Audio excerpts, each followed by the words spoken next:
OMAKASE, the life and words of author M. Karen. If this is our first time meeting each other, let me give you a brief introduction.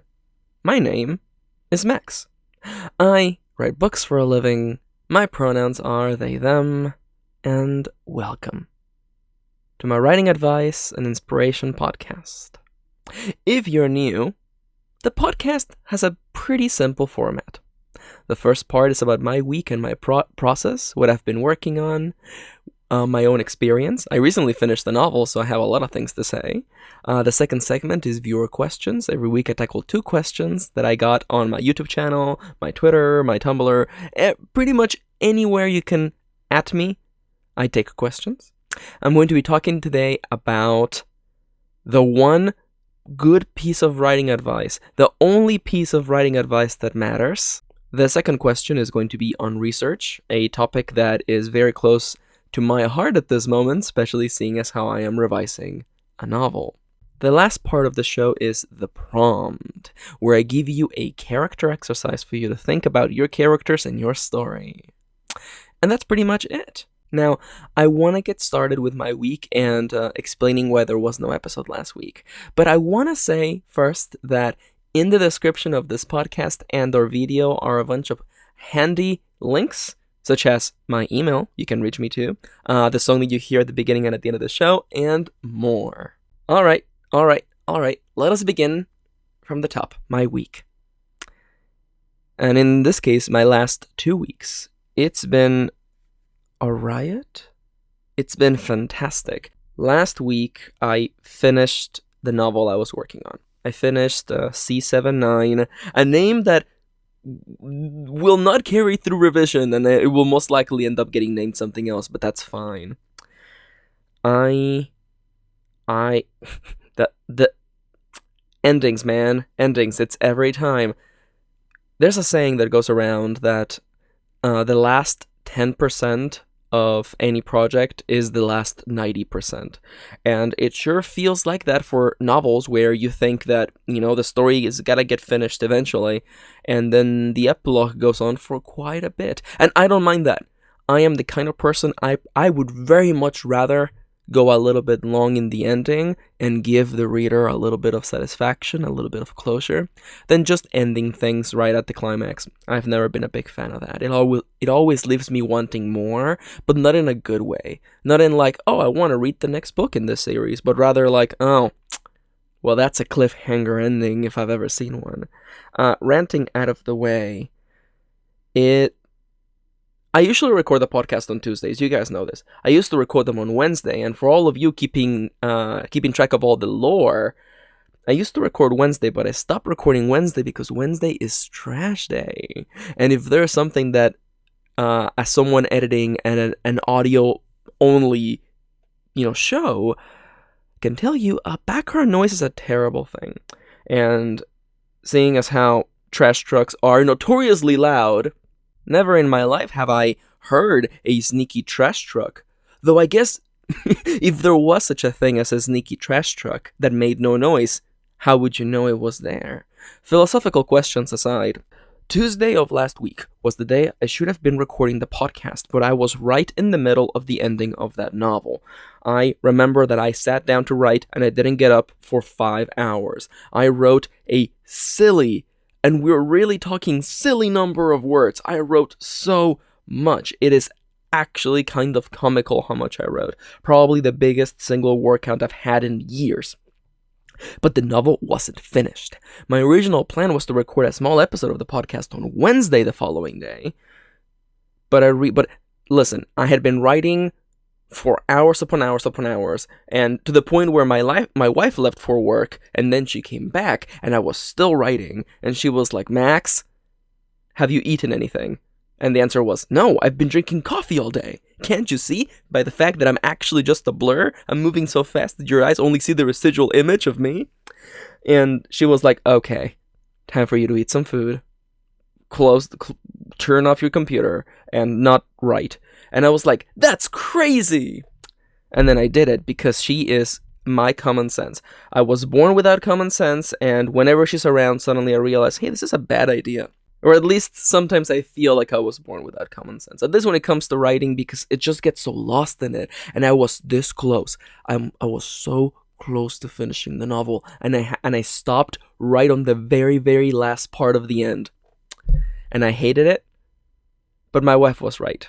I had been writing all day, without breaks, drinking only coffee. So I put off writing the ending of that novel until the next day, Wednesday. I sat down, and it was still a lot more writing than I expected. I knew what was going to happen in the ending. I had been thinking about it forever. I had taken notes. The original ending of the novel had shifted into something else, and that's fine. I had all the words in my head. I just needed to put them in the right order. And it was still a lot of writing. It was actually a lot of writing. It was something like almost 3,000 words, which, is not something you do in a quick sitting. And I realized that had my wife not, pushed me to stop writing the previous day, I would have probably been writing until like midnight, and the quality of the ending would have suffered. So I did it on Wednesday. There was no podcast. I finished that novel. Felt good. Really strong ending. I feel two ways about it. I really like it, but I am not sure if my beta readers are gonna let me get away with the last thing a character says. So, we're gonna deal with that problem when we get there. That novel is gonna sit in the back of my mind, in the back shelf. I'm gonna tuck it up right on the top shelf. I'm gonna get back to it soon. But what I did for the remainder of that week, we had some things to take care of. My wife and I recorded stuff for our other channel. I took a day off. That's right. You heard me. I took a day off. I took the day off that I take every week, and then I took a bonus day off just to reset my brain. Play games, read stuff, watch videos, just absolutely just resetting my brain, getting away from writing science fiction and writing about people in zero gravity and the problem that it is to describe movement in zero gravity, excuse my stutter. Getting away from all that. Putting all that stuff away. And on Sunday, I gathered my notes. I gathered my files, and I returned to the novel I finished just before Fanime. It had been long enough. It actually had been long enough. About a month. I picked it up. I gathered all my notes. And I set, and there it is, right in front of me, above my monitor, there's a little card marking the revision phases of the novel. Now, this is something that everyone deals with. Everybody has to find their own way of dealing with revision. And my way of dealing with revision has always been to break down that mountain. Because I want you to just think about the idea of revising your novel. And I know that if you're writing right now, it seems like the most horrible, awful thing, but just bear with me. Imagine the revision process in your mind. It's enormous. Where do you begin? This is like the number one revision questions. Take two. This is the number one revision question that I get every single time. How do you begin? Here is what you do, okay? You break the process into phases. You jump into every phase with a goal. I have like 4 to 5 phases to a novel. Reading the novel in different mediums, changing the fonts, a lot of things just to the worst thing that you can do when revising a novel is just read it over and over and over and over and over again, because your brain's gonna start doing that nasty little thing where because our brains are lazy as heck.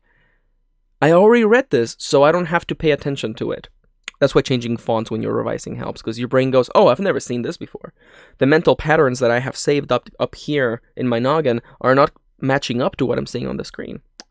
Reading out loud, using text-to-speech, different ways, and coming into every phase with a goal. The first phase of revision for me is fixing typos, gathering all the notes, clearing all of the global notes, such as changing characters' names and all those things. But I'm getting ahead of myself.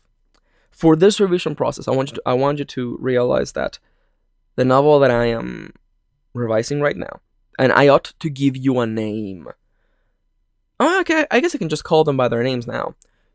You have heard me talking about characters C and B, but their names are not going to change anymore, so you can know them now as Cross and Blondie. Cross and Blondie. The protagonist is Cross. Hence, from now on, I will be referring to this novel as Cross. It is not the title of the novel. It absolutely isn't. I already know what the title is. But I can't tell you, because it's a secret. Cross, as a novel, is very long. It is 139,000 words. The longest novel that I have ever written. Yet. There's a couple more that are coming. HC and Yoland are both going to be like Grapes of Wrath size, and that's just, that's life. What am I gonna do? That's life. Also, in case you're wondering, because people sometimes ask me about this, the novel I finished last week, which was a rewrite, and then just an actual writing, because the ending shifted enough where it needed to be written from scratch. It was originally 39,000 words. Not bad. After the rewrite, after basically writing 99% in your writing, it ended up being 67,000 words. Not bad. Basically doubled its size. But I want to get back to revision for now. So as I mentioned, to tackle revision, you have to break down this mountain. It's just an enormous task. And even breaking it into phases, it's still too much, especially for a novel of this size. It's 500 pages. The first phase is the easiest because it's just gathering notes, clearing particular things, doing a search and replace through the novel. Phase 2 is what I began yesterday, and that one takes a while. And what I decided to do to make the process seem a little better is that I did not only break the revision process into phases, I also broke the novel into parts. I looked at my story as a whole, kind of figured out the word count allocations, and decided, okay, part 1 of the novel is from this chapter to this chapter, part 2 is this part to this part 3 is this part to this part 4 is this part to this part, and the ending is definitely part 5. It's a long ending. And I didn't choose 5 parts willy-nilly. I just kind of looked at the natural breaks in the story, the moments in which, there's little arcs in this novel. At every single pause and at every single ending of an arc, I divided it up, and there are 5 parts in this novel. 5 parts, 5 faces, 25 little squares looking at me from up above my keyboard. And every time I complete one of those, I mark off a little block in that grid, and it's a little progress bar. A little thing reminding me that even though it may not seem that I am moving forward, I am indeed advancing, little by little, filling those squares, little by little, clearing part by part of the novel, chapter by chapter, face by face. It's gonna take a little while to revise this novel. And unfortunately, the second phase of the revision process is the hardest one. The one that takes the longest time. The one where all the changes are gonna happen and most of the sentences are going to face a harrowing experience. But that's life. That's life. Is there anything else I want to talk about? I never apologized for last week. Sorry there wasn't an episode. I hope you had a good time still. I hope that you still got some writing done. I don't think you need me to write, but I hope that I am, in a way, an inspiration, a way to help you keep going. Writing is weird and writing is hard. It's a process. It's an uphill battle. It's a journey, a hiking trail, and one we're making on our own. Sometimes you gotta climb that mountain face. Sometimes you can take the path someone's laid down for you. At the end of it all, our journey leads us to that summit, to that high point in the mountain where we can look down and suddenly we see just how far we have come. but it takes a little while to get there. And in the now, in the moment, when you're down there, in the revision minds, in the first draft minds, it's hard to tell. It's hard to know. When is this novel going to be finished? When am I going to finish this first draft? Am I going to be stuck here forever? The answer is no. Of course not. As long as you keep at it, you'll get out of there. You'll move on to the next step of your journey. When I finished the novel last week, I had this familiar sensation. A moment of closure that was both joy and a tinge of sadness. I finished that story. I gave new form.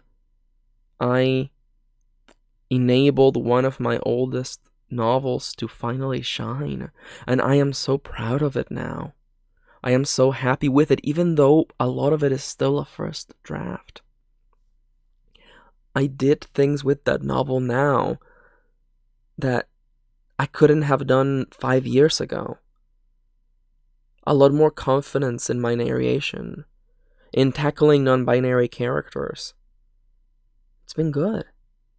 I am excited to write it again.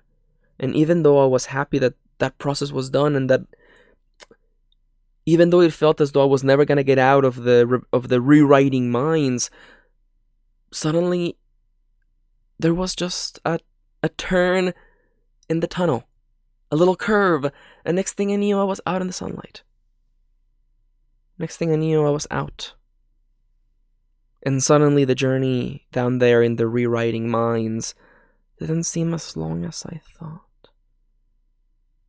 That's the funny thing, isn't it? Time is one of the themes of that novel.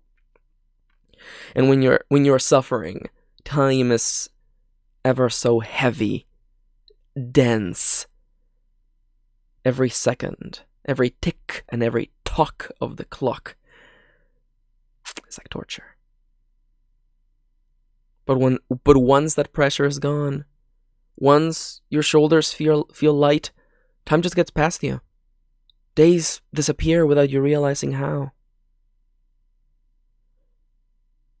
Take this as a kind reminder that the only way out is through. Keep digging, keep writing, keep walking, keep working at your passions and at your dreams, and you'll get there. And when you finally emerge into the sunlight, when you finally step upon that summit, you will look back at your journey and think to yourself, well, that didn't feel as long as I thought it would be. And you would be wrong. But in that moment of bliss, you will know that it was all worth it. There we go. I'm back. Feels good to be back. Talking to you. Having this very one-sided conversation with a stranger. Though I hope we're not strangers. If this is your first time, hi. I hope you tag along for the rest of the segments. There's quite a few of you who may be at this point experiencing Camp NaNoWriMo for the first time, attempting to write a novel in 30 days. I'm going to talk a little bit. I'm not going to do the full, all my tips for anyone who's doing camp. I've done that too many times in the past. And you can just search through the episodes. They're all tagged and they're all timestamped. I want to give you all, in the question segment, I want to give you the one piece of advice that matters. The only piece of advice that has ever mattered. But before we get there, I gotta do my due diligence and tell you about the sponsors for this show. This podcast and my silliness is brought to you thanks to you, the lovely people treating me to cups of coffee over at coffee.com/amkieran. That is ko-fi.com/mkieran. Link in the description of this podcast. And listen, I need a lot of coffee. I drank 3 cups yesterday just starting the revision process. I need some coffees. And if you feel generous, If you really like the show and you think to yourselves, hey Max, I want to support you. I want to enable you to do more of this. A cup of coffee is the best way to do so. There's another way. I also have a Patreon, patreon.com/mkaren. If you pledge $1 a month, you can listen to this podcast a few days before it goes live on YouTube and iTunes. I want to finish this quick little segment with a thank you to everyone who's treated me to coffee and supported my Patreon. I'm going to give you all, every single one of you is going to get a shout out at the end of the show. But for now, I want to say a big thank you to one of my biggest supporters, Rival Moonlight. Rival Moonlight has a DeviantArt page. You can find out more about his writing and his art over at deviantart.com/rivalmoonlight. I'm realizing now, oh, by the way, we're back. I'm realizing now just like how long my week segment was, but I did do a lot this week. I hope you guys don't mind. And I'm pretty sure that I left like three topics just lingering in the air with no answers. But listen, we have moved past it. We're now in the question segment. If there is something that I left open that you guys want me to extrapolate on, tell me in the comments and I'll reply. But for now, let's take some viewer questions. Every week, I grab questions from my Twitter, from my Tumblr, from my YouTube, from my email, link in the description down below, and I tackle 2 of them. Before I start answering questions, I want to give you the formal disclaimer, as always, that the following is merely my advice, my opinion on what works for me. Don't take it as gospel, instead take it as the ramblings of a silly person who looks a little bit like me. You can't see me, but, you know, I look like I do. Strangely enough, I wanted to change my icon on YouTube and Tumblr to be the icon that I have on Twitter. And if you know my icon, I drew that icon myself. I drew a cute little icon of myself. But I had some people reach out to me wondering why is it that I had an anime icon. And I'm like, first off, it's not an anime icon. And 2, it's me. I drew it. Source is at me. But anyhow, that's what I look like, by the way. If you check my Twitter icon, that's what I look like. My hair is really long now. But anyhow. Questions. Writing advice. If you don't know, National Novel Writing Month is happening right now. Or at least the camp version of it. Which is just, you know, a do-it-your-own way. You give yourself your own goal instead of having the goal of writing 50,000 words in 30 days. And you can have a revision goal, you can have a goal of making a comic, whatever it is. July basically just empowers you to do what you want to do. I have quite a few people I know are doing it right now, and to all of you, best of luck. And to anyone on the fence, thinking, worrying about it, these challenges are a good thing to try. If anything, to help you build the habit to sit down and write. I have had a post inside of me for a little bit.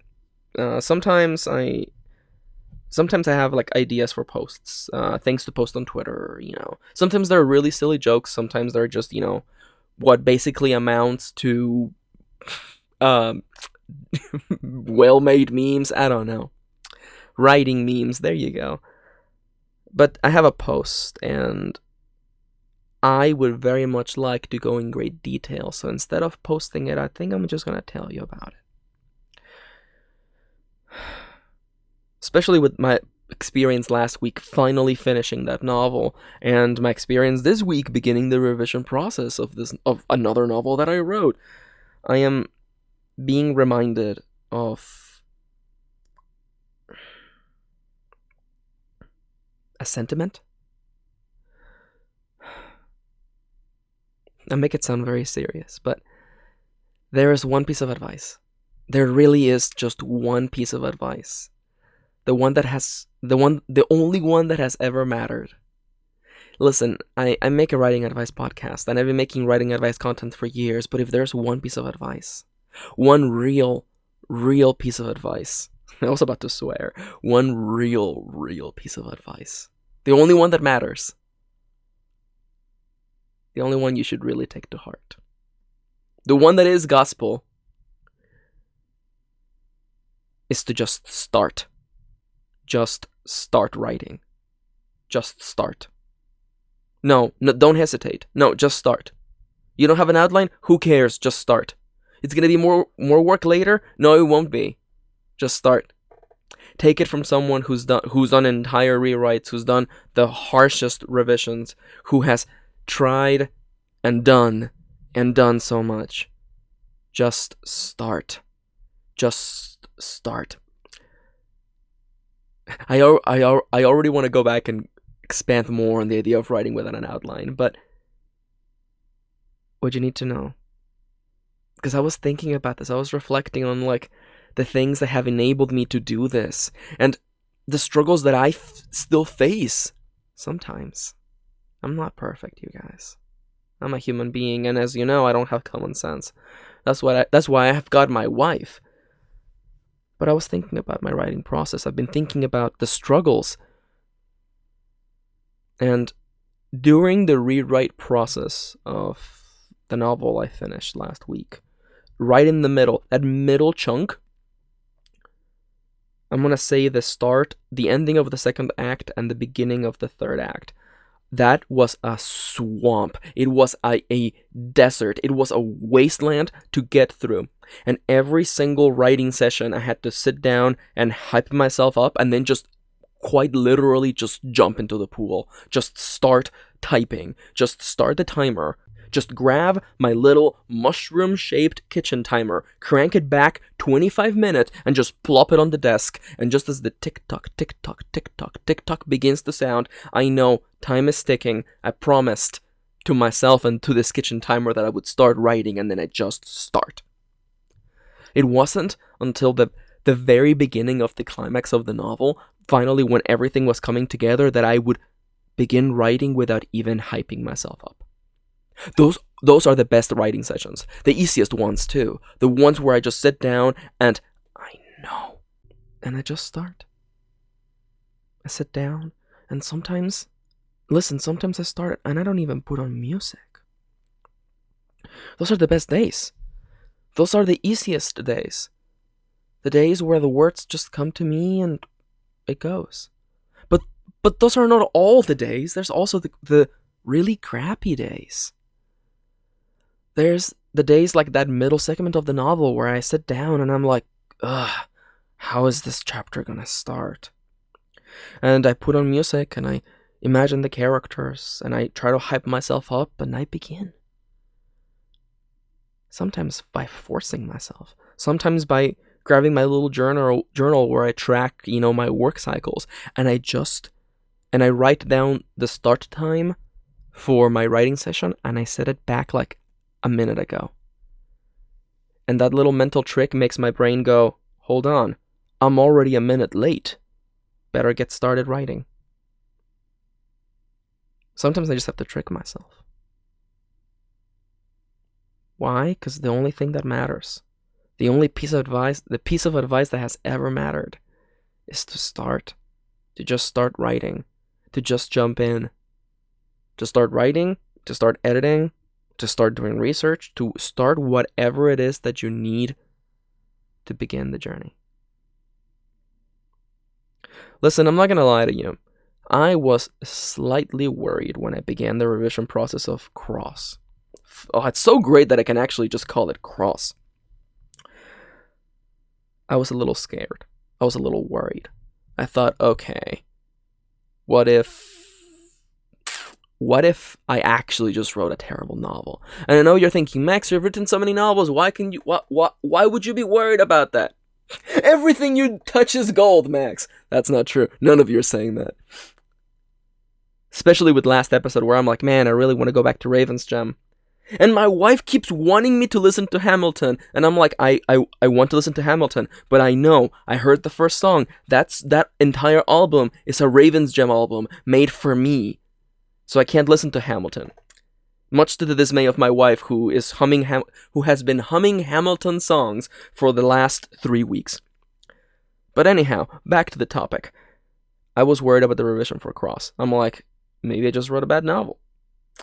And then I reminded myself, well, If it's good, if it's bad, it actually doesn't matter because I'm going to revise it and I'm going to make it good. And I'm going to make it the best, prettiest, darnest novel I have edited yet. So yesterday I sat down after my break and I began the second revision phase, the hardest and the longest one, where literally every single sentence that I wrote will be looked at with a microscope.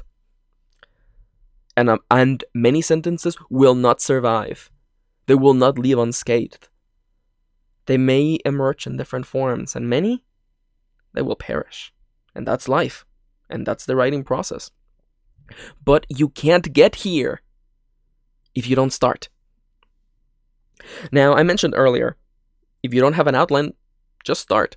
And I know what someone's thinking. Someone's saying, shouting at me from across time and space, Max, that's a terrible idea. That's a terrible piece of advice. No, it's not.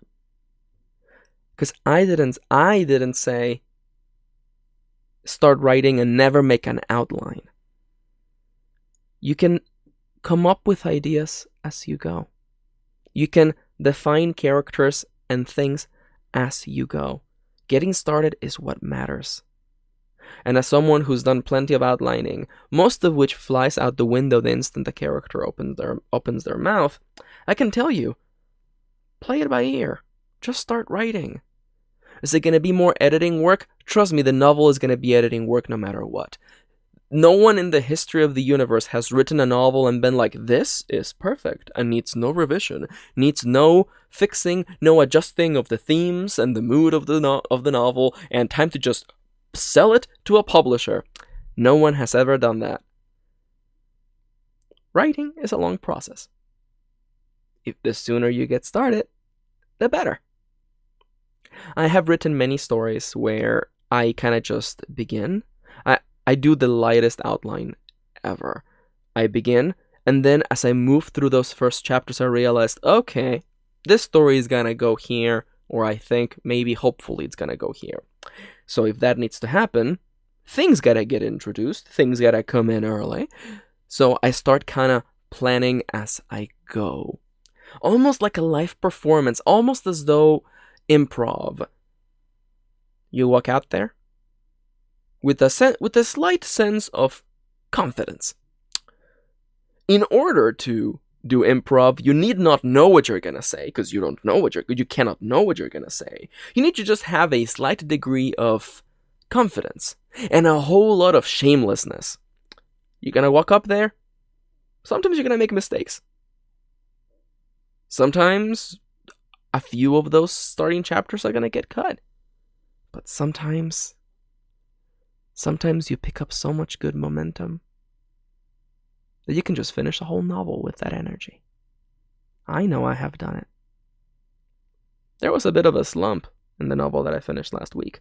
But let me tell you, once the climax got started, the rest of it was just done. The rest of it was easy.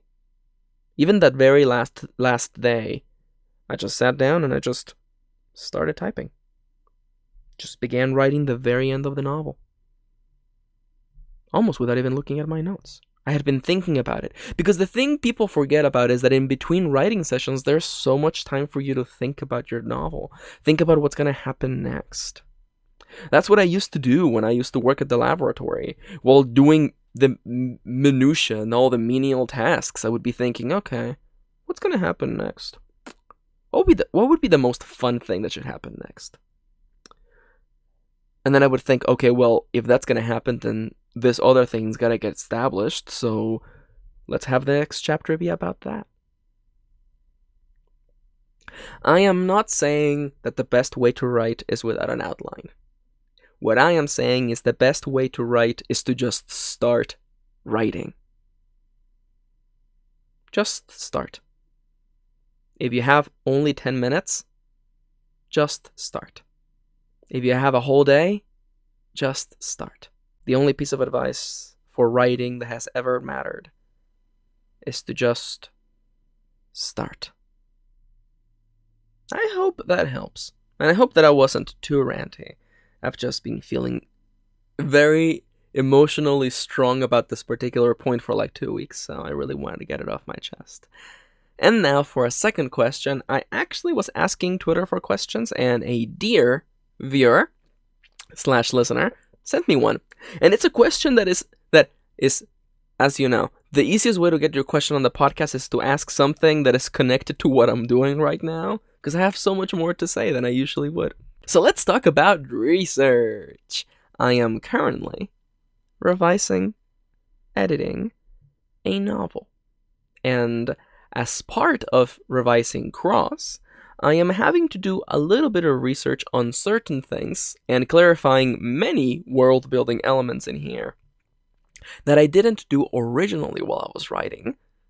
Because what matters the most is just to start writing and to figure those little details later. It may seem in the act of writing that these little details that require you to do research are world-ending, and that if you don't find out right now, the whole novel is going to be a mess, but that's not actually how it goes. If it's a detail, you can fix it. You can walk around it, you can find solutions or find something that works. But this question itself is not about just revising and doing research for your revision, but just research in general. How do I do research without feeling overwhelmed? The quickest answer, the fastest way for me to just tell you what you need to do is simple. Go into research with questions. Go into research with things you want to know and you want to find out. Let me give you a really good example. In the novel that I am currently working on right now, Cross, the one that I'm revising, one of the characters is suffering from one very specific physical condition. And in the middle of writing, listen, that condition just came to mind. I'm like, that character is dealing with that. And I didn't question it. In the moment, I literally brought up my phone. And like, for 2 minutes, I was like, okay, that's how the condition works. Good. And I just wrote the whole novel. And now that I'm in the revision process, one of the things that I had to do is to actually sit down, think about the things that happen in the novel, the things that happen with that character, the things that they do, and then I develop my questions. Can a person with this physical condition do this? What is it like to have this physical condition? What kind of daily life things are affected by this condition? What about the recovery process and all these blah, blah, blah, blah, blah, blah, blah, blah, blah, blah. Things that are actual questions that are related to the novel. Things that I can adjust and fix and work around. You want to come into research with questions.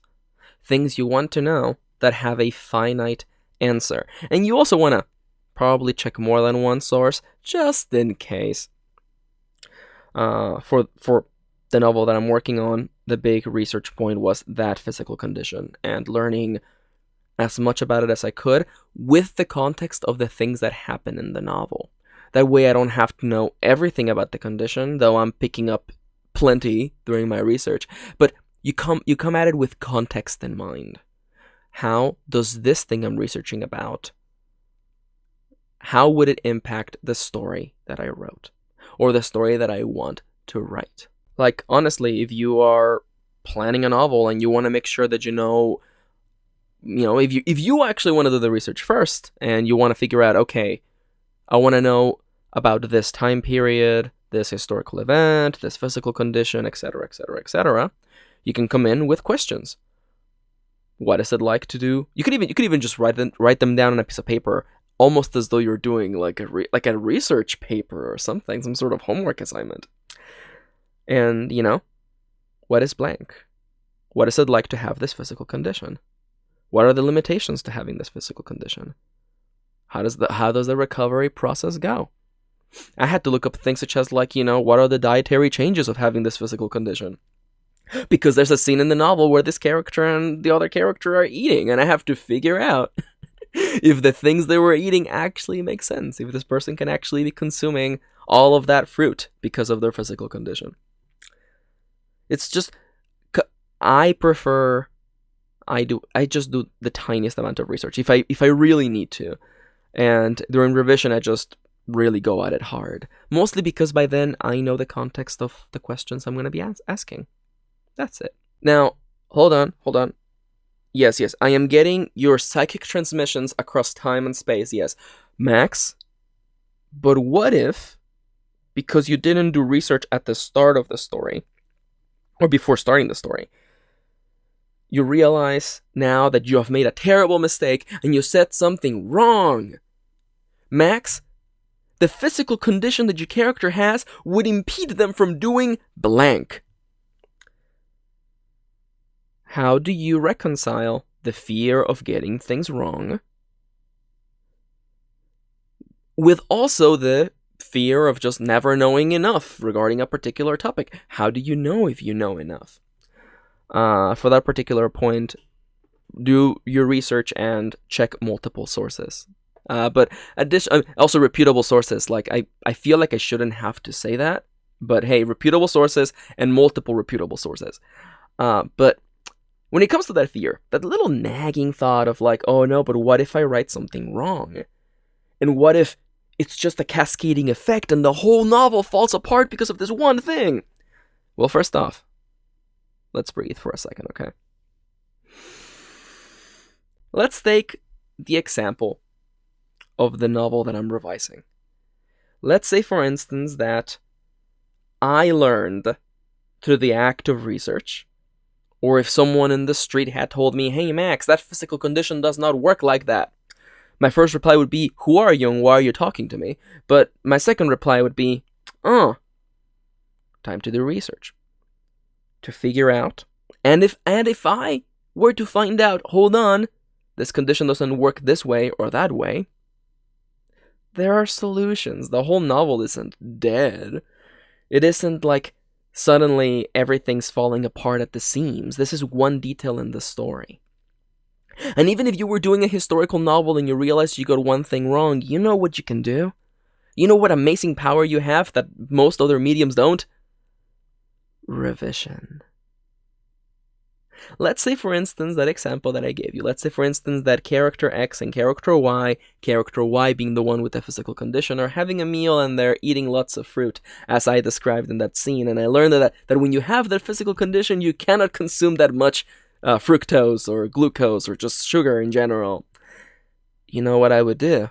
I would just change what they were eating to match something or to make more sense for that particular scene. Sometimes the changes are really easy. Sometimes all you gotta do is remove mentions of strawberries and grapes and all their fruits from that breakfast sequence and just make them be eating, I don't know, toast, eggs and bacon.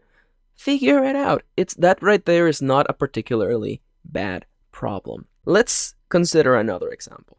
Let's say that you are writing a story set in a particular historical period and you're trying to be as accurate as possible. And through the act of doing research, maybe during the writing or after the fact, you realize that you have made a historical mistake. A factual mistake. People in the Age of Sail didn't have blank. Or our main character wouldn't have been able to say X or Y because those things were not said during that period or done during that period. During the climax of the story, this couldn't have happened because that technology wouldn't be invented for 100 more years. These bigger thematic world-building changes are still solved the exact same way. If you learn that you are setting your story in a time before gunpowder, and there's that's a terrible example because gunpowder existed in China way before the Age of Sail, but hear me out. You're setting your story in a particular place and time where guns didn't exist, but you have a gunfight happen at the very end. Well, that's when you gotta roll up your sleeves, put on some gloves, get the really heavy-duty cleaning materials, and get in there in that story. Figure out a way to have the events make sense, or rewrite the climax entirely.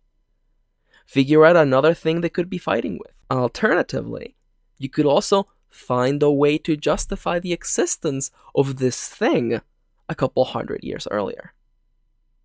This is all revision is about.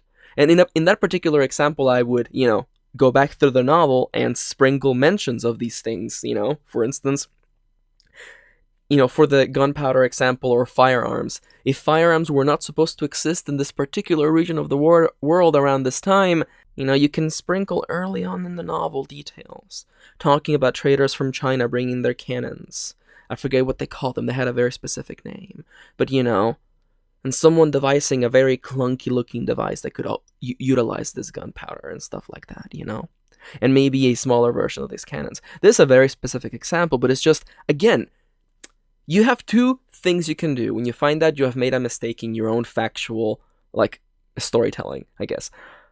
Either A, you remove it to be factually accurate, or B, you change the scenario so that there is leniency to make these otherwise untrue things believable. That's it. Man, I should have just cut down this whole answer to that particular statement. Remove it, or work around it. That's it, really. I've strayed a little bit from the point, but let me just summarize it again. If you are preparing yourself for a novel and you are not sure where to begin when it comes to research, come in with questions. If you're going to write a story about the age of sail, if you're going to write a story set in World War II, if you're going to write a story about a particular culture of a particular town in a particular American state, come in with questions. Come in wanting to learn something in particular, instead of just trying to absorb everything. Give yourself your own research homework. Write down the questions, and as you discover, write down the answers. And if more questions come to mind, write those down too, and find answers for them. Multiple reputable sources, and when the time comes that you may find that even with all of your best intentions and best research, you still made a couple factual mistakes here and there, either A,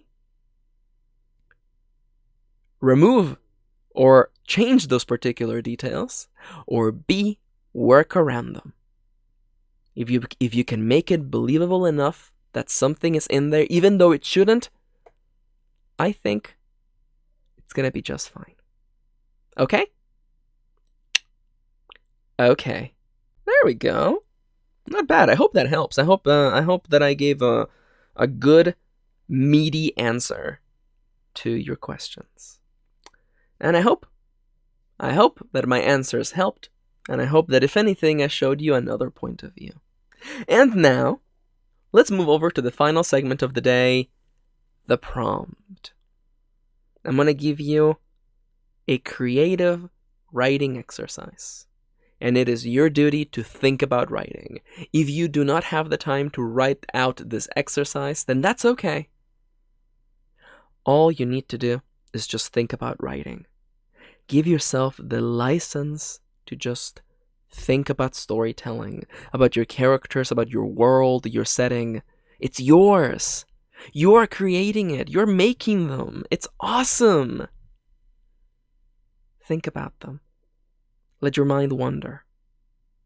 That's all you gotta do. I'm gonna give you a new prompt, and then I'm gonna tackle last week's prompt with my own characters. Today we have a strange scenario. I want to twist things on their head for once. I want to force you to do a slightly unfortunate prompt. Listen, sometimes I'm just gonna push you to do things that are a little strange. You have two options for this week's prompt, and I want you to try doing the first one. But if you can't, you can do the second one. That's fine. This week's prompt is about characters doing selfish and selfless acts.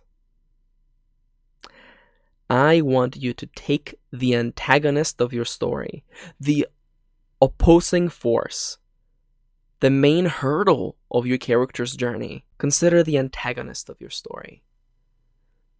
Sometimes it is the ultimate evil, sometimes it's a villain, sometimes it's just another person whose desires and wants are not compatible with the protagonist's. Sometimes that happens. I want you to take your antagonist, and I'm going to force you to do an exercise that may be a little uncomfortable. But I want you to consider a moment, a scene, maybe in the past, maybe in the present, where the antagonist does something incredibly generous and incredibly selfless for someone, with no ulterior motives. Think of the antagonist. If they were to do something selfless, generous even, with no ulterior motives, what would it be? Helping a random stranger? Helping one of their allies, one of their friends? What about their family? Isn't it always awkward how antagonists appear to exist, villains appear to exist in their own bubble without any family, relatives, brothers, siblings, children? Isn't that always awkward? Think about it. I want you to imagine your antagonist being a real person, and sometimes real people do good things. Do good things without thinking about it twice. Shoving a $20 bill into a tip jar, helping a person in need, lending an ear, a shoulder to cry on. If your antagonist were to do this selfless thing, what would it be? And to whom? Think about it. And if you find this exercise hard to do, I have an inverse for you. You already know what it is. You're all very clever people. Take your protagonist and write a scene or imagine a scene in the past or in the present where they wronged someone, where your protagonist did something incredibly selfish. Or they did a selfless thing with a terrible ulterior motive. Characters are real people. And sometimes real people do really, really bad things. Sometimes those bad things are under the guise of something good. Yeah, I know. That last one sucks. That's why I think you should do the first one. I think you should consider your antagonist and give them a moment. It doesn't have to be them saving the world or helping an old person cross the street. Sometimes just lending an ear is the only act of kindness that can save a person. Think about it. It doesn't have to be canon. It doesn't have to be part of the story. But I think it helps to look at our characters from another point of view. Think about it. Go on your walk.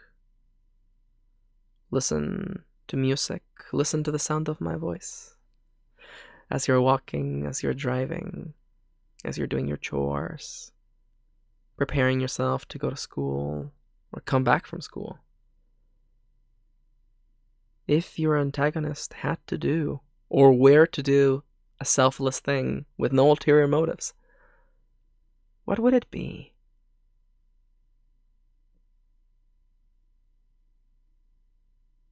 I have done this exercise in the past, and I really realized that I have to add the no ulterior motives, because a lot of people doing the exercise, they always twisted it to be the antagonist is a good thing, but it was all just the guys. They were really being evil all along, and to me that's silly.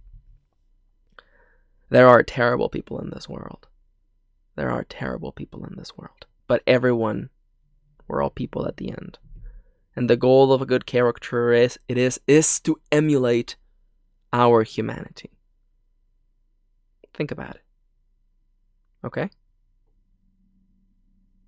As for the protagonist prompt, if you really want to do that one, sitting in the past helps, especially if you have a character who is, I don't know, young adult now. Listen, everybody's bad when they're a teenager. Everybody says things they don't mean. So it's a really good chance to, have your character have some introspection. But anyhow, let's talk about last week's prompt, or the last episode's prompt, and talk about my characters. I believe the prompt was about the daily routines of characters. How they go about their morning. Almost like a checklist of what they do, where they go.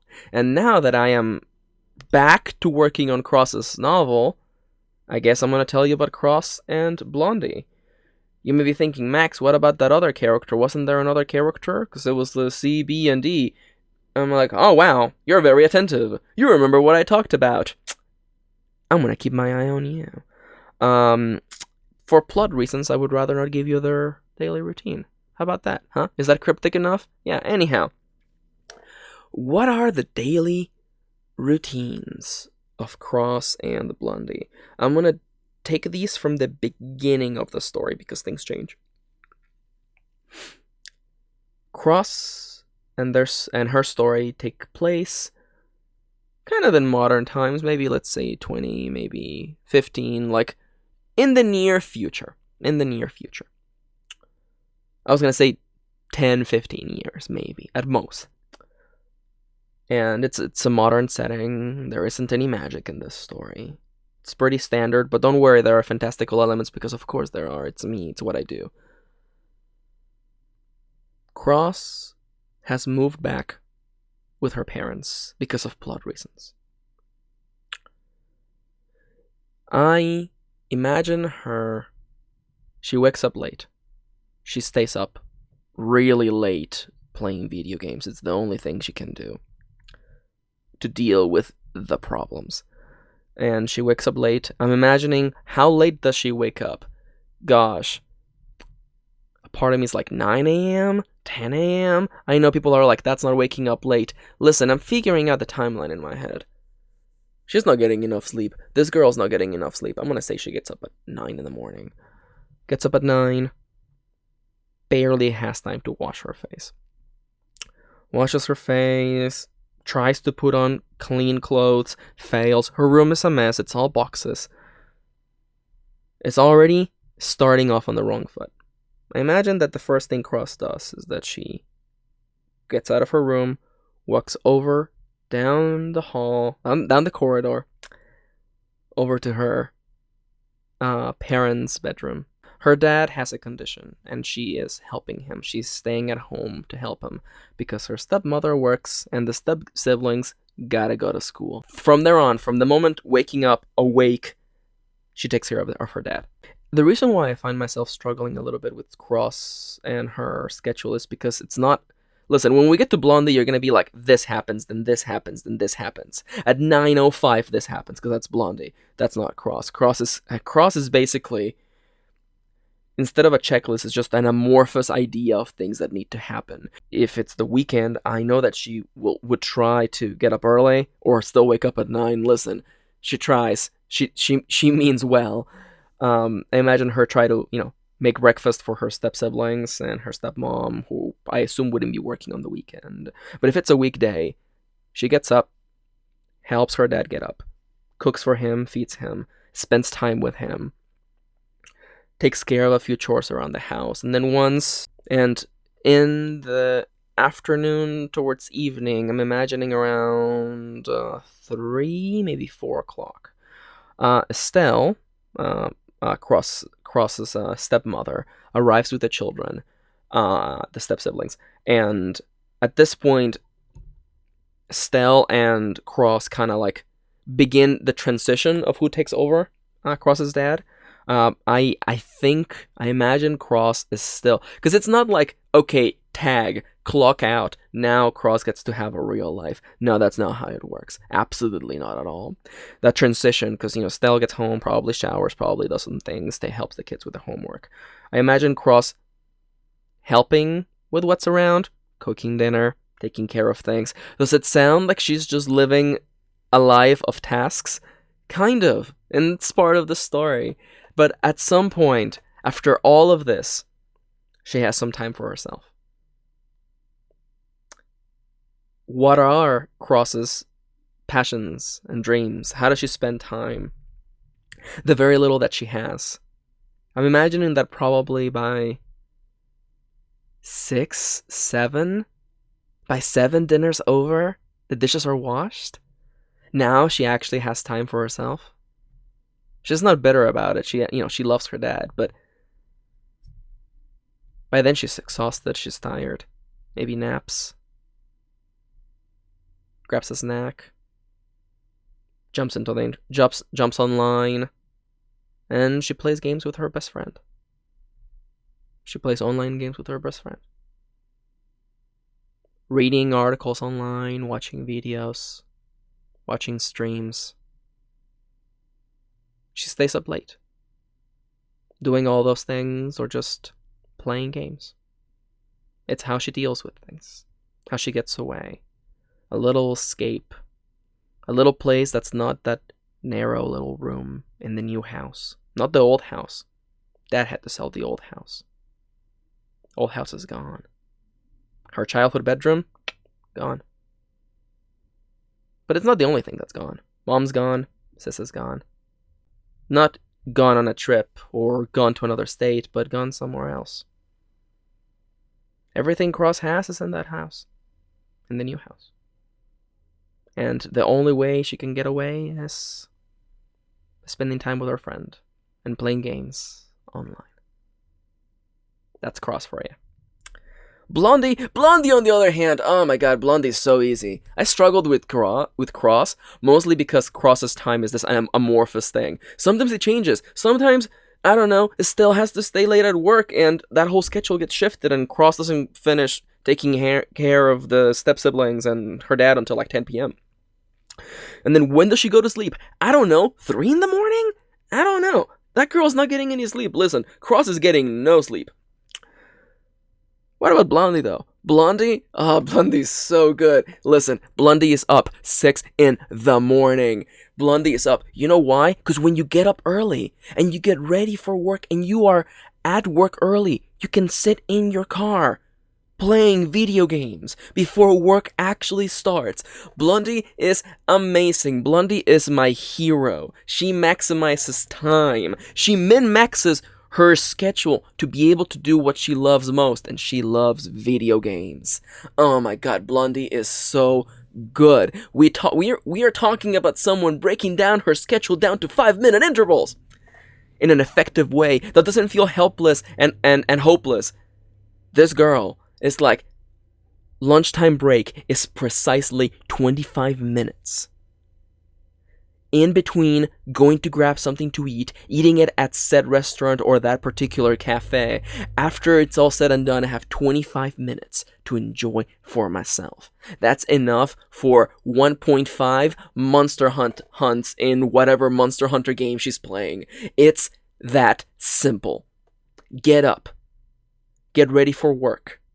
Put on makeup. Put on your war paint. Look good AF. Sit down on the couch. You got 15 minutes. That's a hunt right there. That's a level in that game. Get in her car. Go to work. Sit in the parking lot. In the nice warmth. You got the heater on. She's cozy. She pulls out her Switch. There's no mentions of there being a Switch in this setting, but imagine her. She's got a Switch. She's playing. She boots up the next chapter of, I don't know, Dragon Quest Builders 2 or something, enjoys that little time. Seconds before it's time for her to clock in, she's already inside. She's already sitting at her desk. She's ready. She boots up her computer. Time for work. Work, 1 break, lunch, work again, another small little break, the last little leg of work, and then she's out of there. She goes home. She helps her family. Maybe make dinner, maybe do a little bit of helping with the chores here and there, and then she just climbs up the stairs, off to her little loft, and she does what she loves best.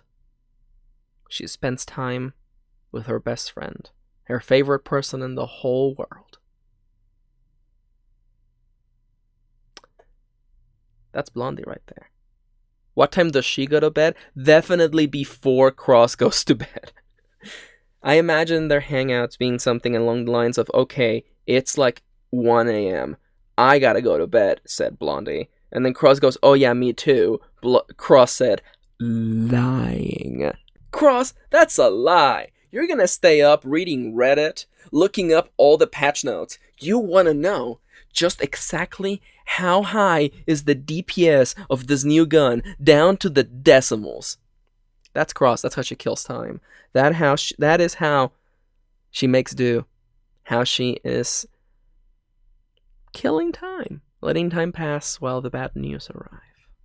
That's Cross right there, and that's Blondie, and that right there is the prompt for this week.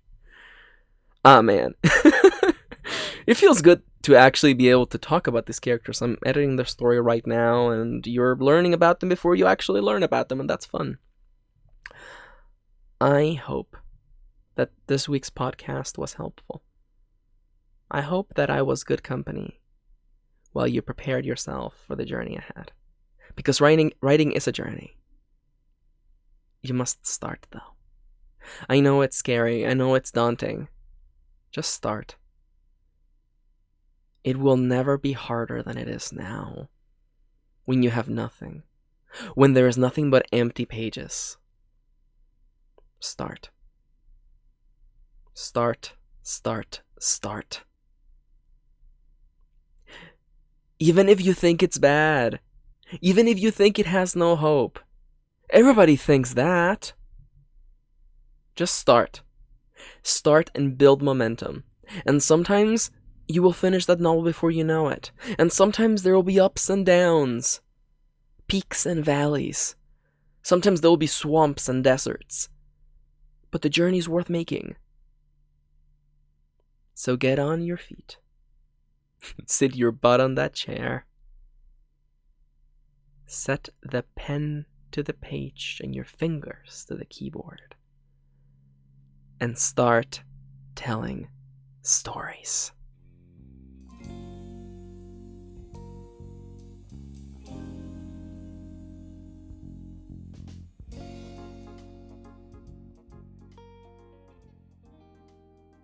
And so, welcome to episode 44 of my writing advice and inspiration podcast.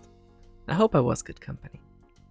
And I hope that if anything I showed you how one writer does their craft. If you really enjoyed the show, please consider leaving a 5-star rating and a review over at iTunes. Reviews like that are the only way this podcast is going to continue to grow and reach out to more people. If I helped you in any way, please consider leaving a rating. It would mean a lot to me. And now, I'm going to be heading over to the shoutout section where I give a shout out to every single person who has supported me in the last month, as of the recording of this video. You don't have to tag along. We're basically jumping over to the end of the video club, where I don't do edits, and I will most likely say something very silly and embarrassing. So you don't have to tag along if you don't want to, okay? I hope you have a lovely day. Wherever you are, no matter how hot or cold or cloudy or sunny the weather is, I hope you have a lovely day.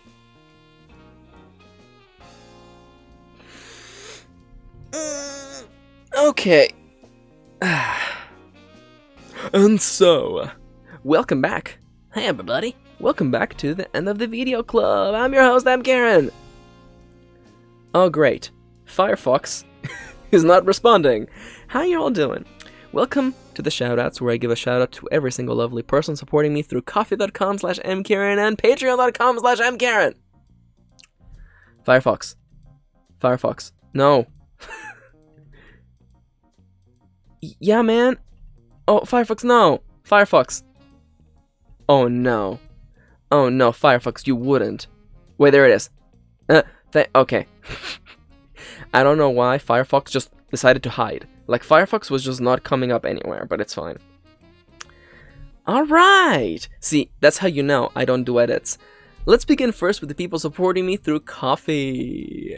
In the last month, I received support from Dazdanya, Lishadra, Angela, Kristen Lofton, Sylvia Lightilla. Lightilla. What if it's Lightilla? Oh no, Sylvia, please, please. Please forgive me. I wasn't just be like, please, more coffee? Please? I wanted to do a counter. Not like countering you guys, but rather like make a visual counter on my Twitter of the number of cups of coffee that I've drunk during the revision process. So far, I'm at 3 cups. That's how much I drank yesterday. There was 1 cup left over in the coffee maker, and I felt bad about it. I should have just drank it. I should have just become just a blur. Become so fast that I don't know, gain access to the Flash Force. I don't know. Wow, that's a comic book joke for nobody. And Polycraft. Polycraftual. Thank you so much for your support. The Flash Force. See, the Flash Force is one way of dealing. See, that's one example of like research where like you learn eventually that, wait, hold on, the Flash makes no sense because that's not how physics works. So you know what you do? They made something that kinda, well, see, the physics, all those rules don't matter because the Flash, the comic book character The Flash, has access to a particular energy known as the Flash Force.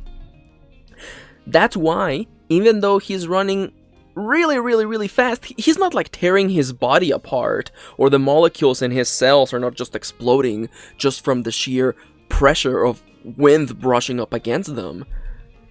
Flash Force. Some people may say that's hand-waving, because it is, but it's an example. There you go. I drink enough coffee, I just, suddenly I'm everywhere and nowhere at the same time. Finally, I will be able to meet friends overseas. But for now, shoutouts. Rival Moonlight. Oh, this is Patron, by the way. Rival Moonlight. Soul Muse. Lacey. Irina Phoenix. A. Howard. Heather is writing. Nicola. Brenda. Brenda. Amelia. Pat Eitson. Melanie Ashford. Shido Tsubasa.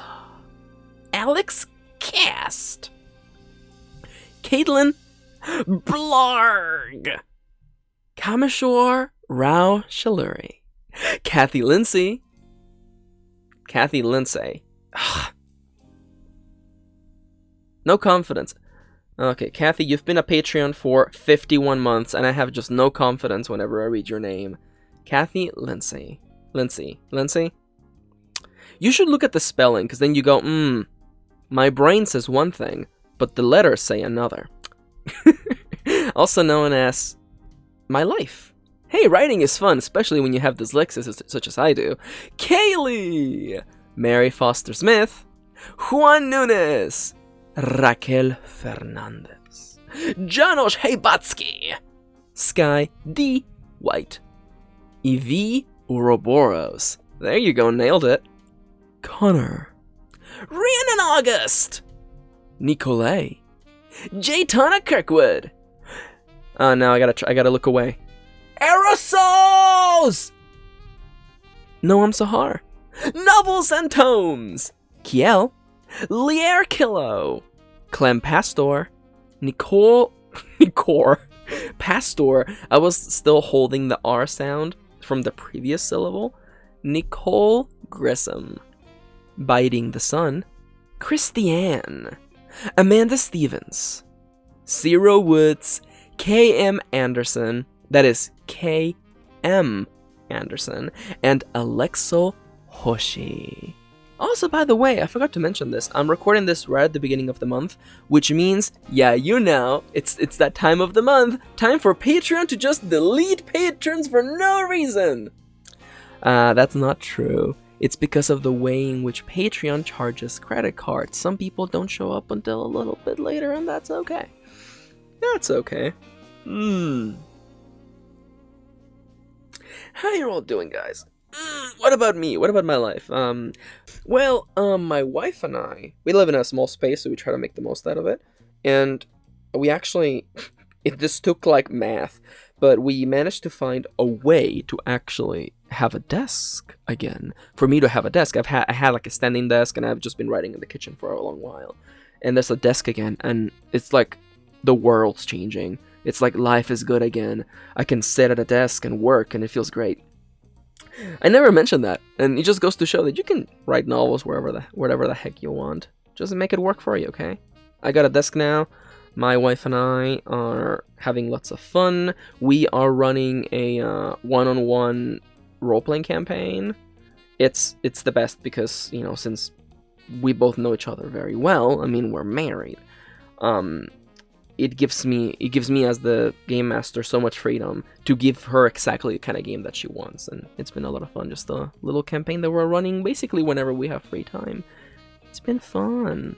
On our other channel, we've been playing games, reviewing anime, making anime fans angry because we point out the flaws in anime. I know. Pfft. It's almost as though I write stories for a living and my brain is just programmed to point out the good in fiction and the bad in fiction. But anyhow, people were really mad about about our opinions on Evangelion. Excuse me.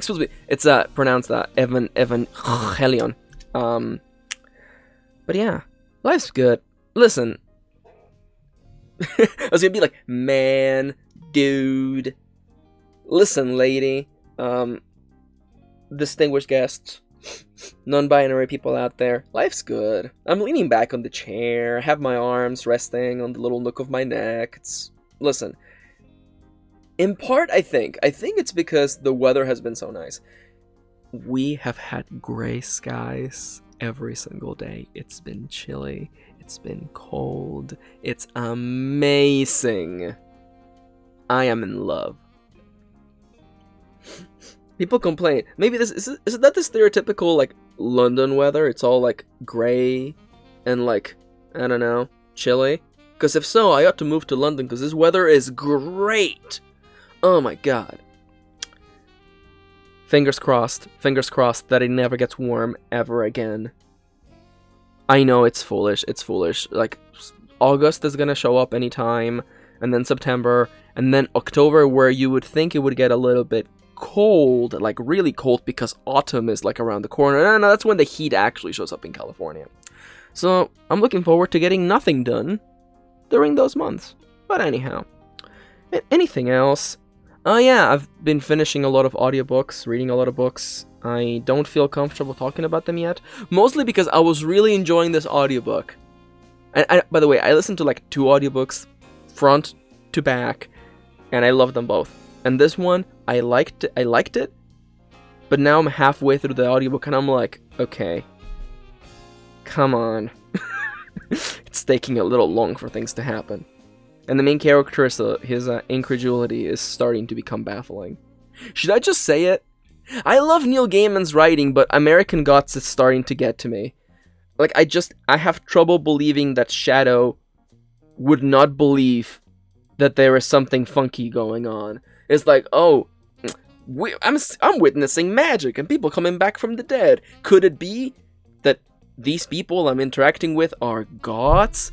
In a novel called American Gods? No way. Let's spend half the novel with him just being like, what are these gods anyway? God, it's getting a little silly. The book is also a lot slower than I thought it was. And every time something exciting is about to happen, it cuts to a small story about gods coming to America that is unrelated to the plot, and it's starting to get to me. I ranted to my wife about this for like an hour last night. I like the book, but I wanted to get to the American Gods part faster. I want to get to the American Gods! The internet was kind of lame, but the TV was so much fun. I want to learn about TV. And then Town just showed up, and I'm pretty certain, I'm getting that faint feeling. I'm calling it right now. I haven't finished the novel. I'm halfway through. I feel like I am going to get to the ending, and I will learn nothing about the American Gods. Anyhow. I love Neil Gaiman stuff, I really do, but this novel is just, I feel like there is like a barrier. There's like a sheet of glass between where the story is leading me and where we are. And I'm just looking through the glass like, please, come sooner, please. I want to see the cool things happen. And then the story's like, Shadow's gonna spend the next 3 weeks in a cabin. And I'm like, no! Get me out of this cabin! I want to learn about the American gods!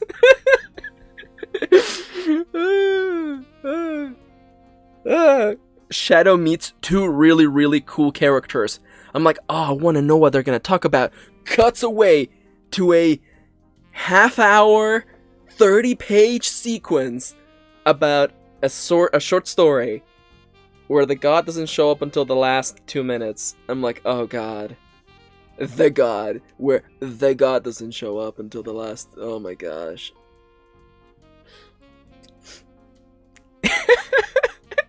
Me, I'm not gonna rant about novels. Me, Max, I'm not gonna rant about books because it's bad form. Me also, gosh, I just want to learn about the American gods. That's it. It's such a cool premise. I just want to learn about it. Also, Shadow, come on, your wife came back from the dead. What do you mean you don't believe in anything that's going on right now? Anyhow, ranting about novels out of the way, I'm gonna keep listening to American Gods, and I'm hoping that it turns around. And if not, well, that's life. For now. I hope that wherever you are, things are looking up. Have you been having a bad time? Have things not been going your way? I can't guarantee that they're gonna get better, but I can hope from here on in my little seat, talking to this microphone, to you across time and space, a few days after this is recorded, months, years, wherever you are, and whatever you are, however you are listening to this podcast, I hope that things get better. I hope that if telling stories is what you love, I hope that you sit down and you begin. And if you find difficulty, remind yourself of the one thing that is true, and it is always true. Remember, today is a good day to write.